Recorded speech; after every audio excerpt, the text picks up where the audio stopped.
எதன் பேச்சை கேட்க வேண்டும்?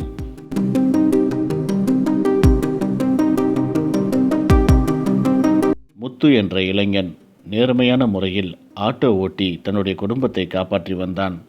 இரக்க குணம் படைத்த முத்து தன்னாலான உதவிகளை இல்லாதவர்களுக்கும் இயலாதவர்களுக்கும் செய்து வந்தான். ஒரு நாள் இரவு தன்னுடைய கடைசி சவாரியான ஒரு போதை ஆசாமியை பேருந்து நிலையத்தில் இறக்கி விட்டுவிட்டு தன்னுடைய வீட்டிற்கு வந்து கொண்டிருந்தான்.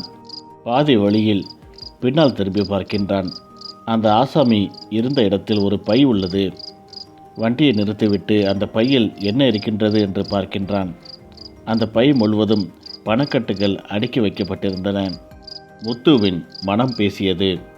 இந்த பணத்தை வைத்து உன் ஆட்டோவின் கடனை நீ அடைக்கலாம், உன் மகளின் படிப்பு செலவை சமாளிக்கலாம், அடகு வைக்கப்பட்டுள்ள உன் மனைவியின் நகைகளை மீட்டெடுக்கலாம். இப்படியாக ஆசை மேல் ஆசை வார்த்தைகளை அந்த மனம் கூறிக்கொண்டே போனது. தற்போது மூளை அவனை பார்த்து கூறியது, நீ இந்த பணத்தை வீட்டிற்கு கொண்டு சென்றால் இதுநாள் வரையில் நீ சம்பாதித்து வைத்திருந்த உன்னுடைய நல்ல பெயர் எல்லாமே போய்விடும். மரியாதையாக இந்த பணத்தை நீ அதே நபரிடம் சென்று ஒப்படை. அப்படி இல்லை என்றால் தேவையில்லாத பிரச்சனைகளை நீ சந்திக்க நேரிடும் என்று மூளை எச்சரித்தது. மூளையின் பேச்சை கேட்டு அந்த முத்து முடிவெடுத்தான்.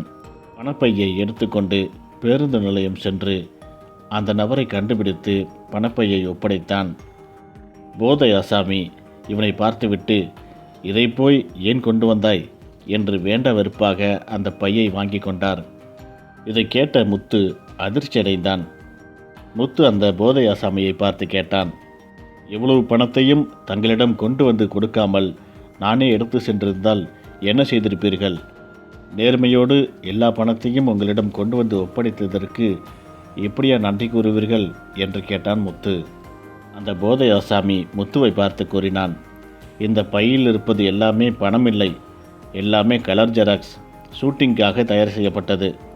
இதை கொண்டு வந்து கொடுத்ததுக்கு உனக்கு நன்றி சொல்லணுமா என்று பேசியபடியே அந்த போதை ஆசாமி அங்கிருந்து சென்று விட்டார். வீட்டிற்கு சென்ற முத்து தன்னுடைய மனைவியிடம் நடந்த யாவற்றையும் கூறி வருத்தப்பட்டான். எனக்கு கிடைத்த அந்த பணத்தை நேர்மையுடன் அவரிடம் சென்று ஒப்படைக்கப் போனேன். அந்த நோட்டுகள் உண்மையானவை என்று தான் நினைத்தேன். அது கலர் ஜெராக்ஸ் என்பது அவர் கூறிய பிறகுதான் எனக்கு தெரிந்தது. நான் இன்று நேர்மையாக நடந்து கொண்டதால் எனக்கு எந்த விதமான லாபமும் இல்லை. கூடுதலாக 300 ரூபாய்க்கு பெட்ரோல் போட வேண்டியதாகிற்று என்று வருத்தப்பட்டு கூறினான் முத்து. முத்துவின் மனைவி முத்துவை பார்த்து கூறினாள், 300 ரூபாய் போய்விட்டதே என்று வருத்தப்படாதீர்கள், இறைவனுக்கு நன்றி கூறுங்கள்.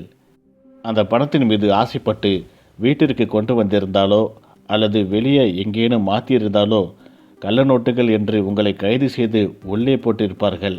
தலைக்கு வந்த ஆபத்து தலைப்பாகையோடு போனது என்று சொல்வார்கள். அதேபோல உங்களின் பிரச்சனை 300 ரூபாயோடு முடிந்துவிட்டது என்று சந்தோஷப்படுங்கள் என்று மனைவி கூறினாள்.